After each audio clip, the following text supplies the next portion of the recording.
The village of Ogodo was known for one thing, its dancers. They have strong dancers and bold dancers. Girls whose waists moved like drums had taken control of them.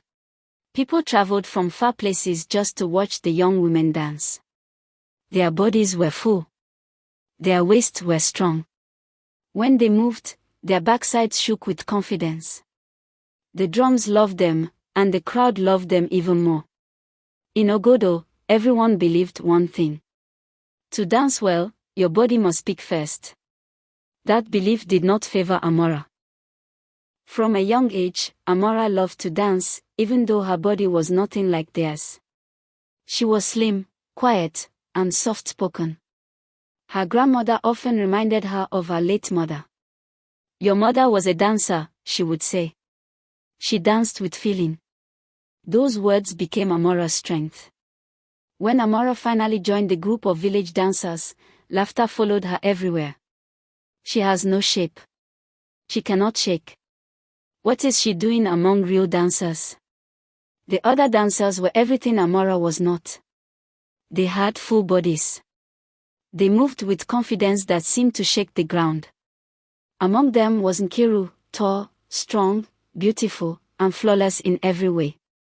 When she danced, people cheered before she even finished. She was the pride of the village dancers, and she knew it. From the first day Amara joined, Nkiru noticed her. "Who is this?" Nkiru whispered to another dancer, pointing at Amara. "She looks like a stick. No waist. No, anything." When Amara practiced beside them, Nkiru stepped closer, her voice low but sharp. "Girl, go and learn a trade. Dancing is not for everyone. You will only make a fool of yourself." Amara's face burned, but she did not answer. She lowered her eyes and kept moving her feet. The villagers laughed quietly along with Nkiru. Some girls even clapped Nkiru on the back, praising her confidence. But Amara whispered to herself, like always, "I can do it. I will do it." Some months later, the king announced a great festival. Important guests were coming. The best dancers would perform before the palace. This was Amara's biggest chance. On the day of the performance, the dancers stood proudly before the king. Drums beat loudly. The crowd cheered. One by one, the dancers stepped forward. They were perfect. The crowd clapped. Then it was Amara's turn. Her heart raced. Her legs shook. Still, she stepped forward. The drum started. But this time, something went wrong. Her foot slipped. She lost her balance. She fell. The crowd gasped, then laughed. Some covered their mouths. Some laughed freely. Even a few dancers turned away in shame. Amara stood up quickly, her face burning. Tears filled her eyes, but she finished the dance poorly. Her steps were confused. Her rhythm was gone. When it ended, there was no applause. The king said nothing. That night, Amara returned home broken. "I embarrassed myself," she cried to her grandmother. "I should have listened. I should have stopped dancing." Her grandmother held her and said softly, "Don't worry, my daughter, you're doing well." The next day, the village moved on. People talked about the festival. About the best dancers. About Amara's fall. She embarrassed herself. She should have known her place. Amara had everything. But she did not stop dancing. She danced in the early morning when the village slept. She danced in the evening when the sun was low. No drums. No crowd. Then news came that changed everything. A royal dance festival was announced. The king's son, the prince, would attend. He had come of age, and tradition demanded that he choose a bride from among the dancers. Not just beauty, but grace. Not just movement, but presence. The village went mad with excitement. The dancers trained harder than ever. They practiced their steps. They practiced their smiles. They practiced how to dance like queens. Amara practiced too. Nobody stopped her. Nobody encouraged her. On the day of the festival, the palace grounds were full. Drums thundered. The prince sat beside the king, calm and watchful. One by one, the dancers performed. They were perfect. The king nodded in approval. Then it was Amara's turn. She stepped forward quietly. People already knew how this would go. She again. This one. Let her finish quickly. The drum started. Amara danced. She did not shake like the others.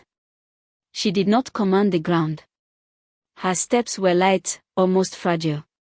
At times, it looked like the wind was guiding her, not the drum. No one clapped. Some people looked away. But Amara smiled. She was happy. As she danced, she felt her mother close.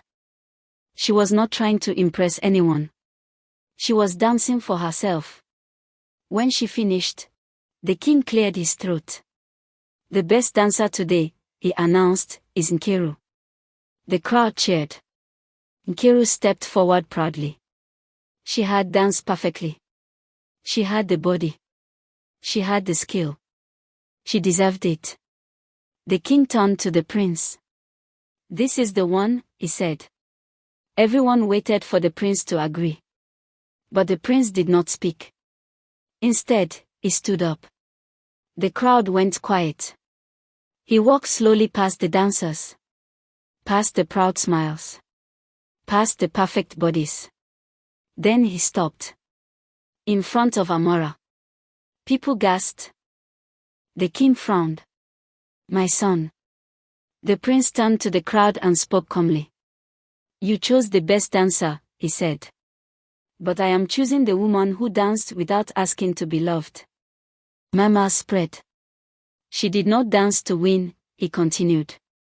She danced because it lived inside her. That cannot be taught. He looked at Amara. You dance like someone who would dance even if nobody was watching. Amara's eyes filled with tears. I choose her. The village froze. The girl with nobody. The girl who danced like the wind. The girl everyone laughed at. Chosen.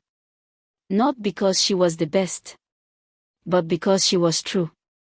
The village did not celebrate immediately. People were confused. Some were angry. Some were silent. The dancers who had always been praised stood still, unsure of what to feel.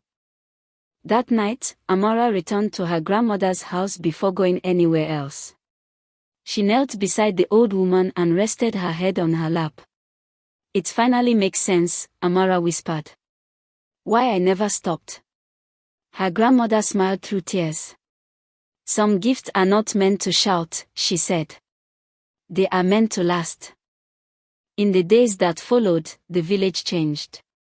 People no longer laughed at the girl who danced like the wind. Young girls with slim bodies began to dance freely. They stopped hiding. They stopped apologizing for how they were made. Amara did not stop dancing. Even in the palace, she danced the same way, barefoot when she could, softly, truthfully. She taught others that dancing was not about the size of your body, but the size of your heart. And in Ogodo village, people learned something they never forgot. The world may clap for perfection.